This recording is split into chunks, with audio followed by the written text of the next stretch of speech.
ಸಖತ್ ಖಾರ, ಬಣ್ಣ ಮತ್ತು ರುಚಿ ಆಚಿ ಚಿಲ್ಲಿ ಪೌಡರ್. ನಿಮ್ಮ ಅಥವಾ ನಿಮ್ಮ ಕುಟುಂಬದವರ ಯಾವುದಾದ್ರೂ ಬ್ಯಾಂಕ್ ಖಾತೆಯಲ್ಲಿ ಹಲವು ವರ್ಷಗಳಿಂದ ಒಂದಿಷ್ಟು ಹಣವಿದ್ದು ಅದನ್ನ ಮರುಪಡೆಯಲು ಮರೆತಿದ್ದೀರಾ? ಅಥವಾ ಯಾವುದಾದ್ರೂ ಅಕೌಂಟ್ ನಿಷ್ಕ್ರಿಯಗೊಂಡು ಅದರಲ್ಲಿದ್ದ ಹಣ ಪಡೆಯೋದಕ್ಕೆ ಸಾಧ್ಯವಾಗಿಲ್ವಾ?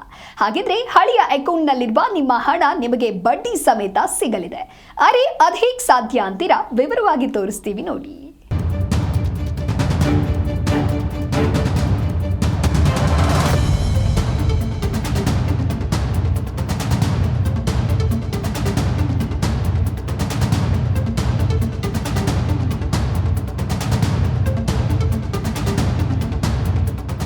ಭಾರತೀಯ ಬ್ಯಾಂಕುಗಳಲ್ಲಿ, ಇನ್ಶೂರೆನ್ಸ್ ಕಂಪನಿಗಳಲ್ಲಿ, ಮ್ಯೂಚುವಲ್ ಫಂಡ್ ಕಂಪನಿಗಳಲ್ಲಿ ಕ್ಲೇಮ್ ಆಗದೇ ಇರುವ ಹಣ ಲಕ್ಷ ಕೋಟಿ ಮೀರುತ್ತೆ. ಈ ಹಣವನ್ನ ಹಕ್ಕುದಾರರಿಗೆ ಮರಳಿಸಲೇಬೇಕೆಂದು ಕೇಂದ್ರ ಸರ್ಕಾರ ಪಣ ತೊಟ್ಟಿದೆ. ಅಂತೆಯೇ ನಿಮ್ಮ ಹಣ ನಿಮ್ಮ ಹಕ್ಕು ಎನ್ನುವ ಅಭಿಯಾನ ನಡೆಸ್ತಾ ಇದೆ. ಜನರ ದುಡ್ಡು ಜನರಿಗೆ ತಲುಪಬೇಕೆಂಬ ಆಶಯದಲ್ಲಿ ಈ ಕಾರ್ಯ ಮಾಡಲಾಗ್ತಾ ಇದೆ. ಪ್ರಧಾನಿ ನರೇಂದ್ರ ಮೋದಿ ಅವರು ಕೂಡ ವೈಯಕ್ತಿಕವಾಗಿ ಈ ಕಾರ್ಯದಲ್ಲಿ ಅಪರಿಮಿತ ಆಸಕ್ತಿ ಹೊಂದಿದ್ದಾರೆ. ಅಲ್ಲದೆ ಈ ಅಭಿಯಾನದ ಕುರಿತು ಪೋಸ್ಟ್ ಮಾಡಿರುವ ಪ್ರಧಾನಿ, ಮರೆತು ಉಳಿದಿರುವ ಹಣಕಾಸು ಆಸ್ತಿಯನ್ನ ಹೊಸ ಅವಕಾಶವಾಗಿ ಬಳಸಿಕೊಳ್ಬೇಕೆಂದು ಕರೆ ನೀಡಿದ್ದಾರೆ. ನಮ್ಮ ದೇಶದಲ್ಲಿ ಸಾವಿರಾರು ಕೋಟಿ ರೂಪಾಯಿ ಹಣ ವಾರಸುದಾರರಿಲ್ಲದೆ ಅನಾಥವಾಗಿ ಬ್ಯಾಂಕ್ಗಳಲ್ಲಿ ಬಿದ್ದಿದೆ. ಬ್ಯಾಂಕ್ ಖಾತೆಯಲ್ಲಿರುವ ಹಣವನ್ನ ಖಾತೆದಾರರು ವಾಪಸ್ ಪಡೆದಿಲ್ಲ. ಅವರ ಕುಟುಂಬದವರಿಗೂ ಆ ಬ್ಯಾಂಕ್ ಖಾತೆಯ ಬಗ್ಗೆ ಸರಿಯಾದ ಮಾಹಿತಿಯೂ ಇಲ್ಲ. ಇದರಿಂದಾಗಿ ಬ್ಯಾಂಕ್ ಖಾತೆಯಲ್ಲೇ ಹಣ ಉಳಿದುಕೊಂಡು ಬಿಟ್ಟಿದೆ. ಬ್ಯಾಂಕ್ ಖಾತೆಯು 10 ವರ್ಷಕ್ಕಿಂತ ಹೆಚ್ಚಿನ ವರ್ಷಗಳಿಂದ ನಿಷ್ಕ್ರಿಯವಾಗಿದ್ದು, ಹಣವನ್ನ ಖಾತೆಯ ವಾರಸುದಾರರು ಕೂಡ ಹಿಂಪಡೆಯದಿದ್ರೆ ಈಗ ಆ ಹಣವನ್ನ ವಾಪಸ್ ಪಡೆಯಲು ಖಾತೆದಾರರ ಕಾನೂನುಬದ್ಧ ಉತ್ತರಾಧಿಕಾರಿಗಳಿಗೆ ಆರ್ಬಿಐ ಅವಕಾಶ ನೀಡಿದೆ. ಕ್ಲೇಮ್ ಮಾಡದ ಠೇವಣಿ ಹಣವನ್ನ ವಾಪಸ್ ಪಡೆಯಲು ಆರ್ಬಿಐ ಉದ್ಗಮ್ ವೆಬ್ಸೈಟ್ ಆರಂಭಿಸಿದೆ. ಈ ವೆಬ್ಸೈಟ್ನಲ್ಲಿ ತಮ್ಮ ನಿಷ್ಕ್ರಿಯ ಬ್ಯಾಂಕ್ ಖಾತೆಯಲ್ಲಿ ಹಣ ಇದೆಯೇ ಎಂದು ಪರಿಶೀಲಿಸಬಹುದು. ಇನ್ನು ನಮ್ಮ ದೇಶದಲ್ಲಿ ಸಾರ್ವಜನಿಕರು ಬ್ಯಾಂಕ್ ಖಾತೆಯಿಂದ ವಿತ್ಡ್ರಾ ಮಾಡದೇ ಇರೋ ಹಣದ ಮೊತ್ತವೇ ಬರೋಬ್ಬರಿ 67,000 ಕೋಟಿ ರೂಪಾಯಿ. ಸಾರ್ವಜನಿಕ ಸ್ವಾಮ್ಯದ ಬ್ಯಾಂಕ್ಗಳಲ್ಲೇ 58,000 ಕೋಟಿ ರೂಪಾಯಿ ಹಣ ಅನಾಥವಾಗಿ ಬಿದ್ದಿದೆ.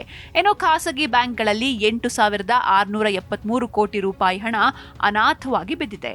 ಇನ್ನು ಇನ್ಶೂರೆನ್ಸ್ ಹಣ, ಬ್ಯಾಂಕ್ ಠೇವಣಿ, ಷೇರುಗಳ ಹಣ ಸೇರಿದಂತೆ ಒಟ್ಟು 1.84 ಲಕ್ಷ ಕೋಟಿ ರೂಪಾಯಿ ಹಣವನ್ನ ಯಾರೂ ಕ್ಲೇಮ್ ಮಾಡಿಲ್ಲ. ಇನ್ಶೂರೆನ್ಸ್ ಕಂಪನಿಗಳಲ್ಲಿ 14,000 ಕೋಟಿ ರೂಪಾಯಿ, ಮ್ಯೂಚುವಲ್ ಫಂಡ್ಗಳಲ್ಲಿ 3,000 ಕೋಟಿ ರೂಪಾಯಿ ಹಣ ಇನ್ನೂ ಕ್ಲೇಮ್ ಆಗಿಲ್ಲ. ಷೇರುಗಳ ಡಿವಿಡೆಂಡ್ ಕ್ಲೇಮ್ ಆಗದೇ ಇರೋದು ಬರೋಬ್ಬರಿ 9,000 ಕೋಟಿ ರೂಪಾಯಿನಷ್ಟಿದೆ. ಫಿಕ್ಸ್ಡ್ ಡೆಪಾಸಿಟ್, ಸೇವಿಂಗ್ಸ್ ಅಕೌಂಟ್ ಇತ್ಯಾದಿ ಖಾತೆಗಳು ನಿರ್ದಿಷ್ಟ ಅವಧಿಯವರೆಗೆ ನಿಷ್ಕ್ರಿಯವಾಗಿದ್ರೆ ಅದನ್ನ ನಿಷ್ಕ್ರಿಯ ಖಾತೆಯಾಗಿ ಪರಿಗಣಿಸಲಾಗುತ್ತೆ. ಅದರಲ್ಲಿರೋ ಹಣವು ಹಾಗೆ ಉಳಿದು ಹೋಗಿರುತ್ತೆ. ಸರ್ಕಾರ ಹಣವನ್ನ ಪ್ರತ್ಯೇಕವಾಗಿ ಎತ್ತಿಟ್ಟಿರುತ್ತೆ. ಒಂದ್ ವೇಳೆ ನಿಮ್ಮ ಕುಟುಂಬದವರು ಯಾರಾದ್ರೂ ಮರಣ ಹೊಂದಿದ್ದು ಅವರ ಬ್ಯಾಂಕ್ ಖಾತೆಯಲ್ಲಿ ಹಣ ಇದ್ರೆ ಅದನ್ನ ಈಗ ಸೂಕ್ತ ದಾಖಲೆ ನೀಡಿ ಬ್ಯಾಂಕ್ ಖಾತೆಯಿಂದ ವಿತ್ಡ್ರಾ ಮಾಡಲು ಕೂಡ ಅವಕಾಶವಿದೆ.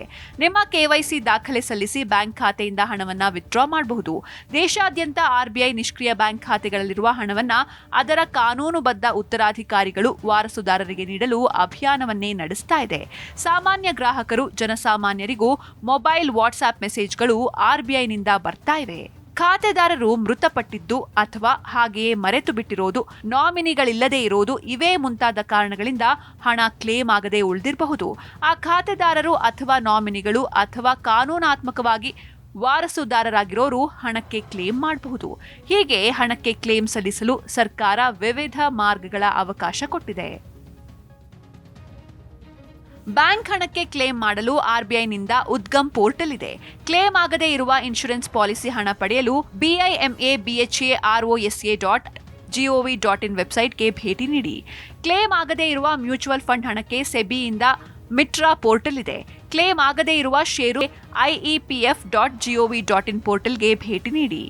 ಆರ್ಬಿಐ ಸೂಚನೆಯಂತೆ ಒಂದು ವೇಳೆ ಹಳೆಯ ಬ್ಯಾಂಕ್ ಖಾತೆಗಳಲ್ಲಿ ಹಣವನ್ನ ಮರ್ತಿದ್ರೆ ಅದನ್ನ ಮರಳಿ ಪಡೆಯಲು ಕ್ಲೇಮ್ ಮಾಡದ ಠೇವಣಿಗಳನ್ನ udgam.rbi.org.in ವೆಬ್ಸೈಟ್ನಲ್ಲಿ ಪರಿಶೀಲಿಸಿ. ಅಥವಾ ನಿಮ್ಮ ಬ್ಯಾಂಕಿನ ಯಾವುದೇ ಶಾಖೆಗೆ ಭೇಟಿ ನೀಡಿ KYC ಸಲ್ಲಿಸಿ. ನಿಮ್ಮ ಹಣವನ್ನ ಹಿಂಪಡೆಯಿರಿ.